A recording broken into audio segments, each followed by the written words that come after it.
യാമൻ ആമന ബിലിസാനിഹി ലാ തഗ്താബുൽ മുസ്ലിമീൻ. നാവുകൊണ്ട് വിശ്വസിച്ചവരെ ഹൃദയം കൊണ്ട് വിശ്വസിച്ചവരിത് പറയില്ല എന്ന് റസൂലുള്ളാഹിക്ക് അറിയാം. അതുകൊണ്ടാണ് പറഞ്ഞത് യാമൻ ആമന ബിലിസാനിഹി, നാവുകൊണ്ട് വിശ്വസിച്ചവരെ ലാ തഗ്താബുൽ മുസ്ലിമീൻ, മുസ്ലിമീങ്ങളെ ഗീബത്ത് പറയാൻ നിങ്ങൾ മെനക്കെടരുത്. വലാ തത്തബിഉ ഔറാത്തിഹിം, അവരെ അപമാനങ്ങൾ ചുരുങ്ങി നോക്കാനും വയ്യാതെ പോകണം.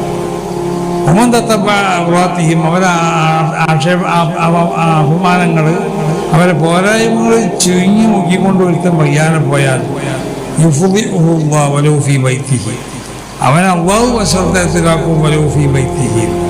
നമുക്കതിനെ പറ്റി ബോധമുണ്ടോ? നമ്മൾ പലരെയും ആക്ഷേപിക്കുക, പലർക്കുള്ള അപമാനങ്ങൾ കണ്ടെത്തുക, അത് പരസ്യപ്പെടുത്തുക, ഇതിനാണെന്ന് നമ്മൾ മെനക്കെടുന്നു.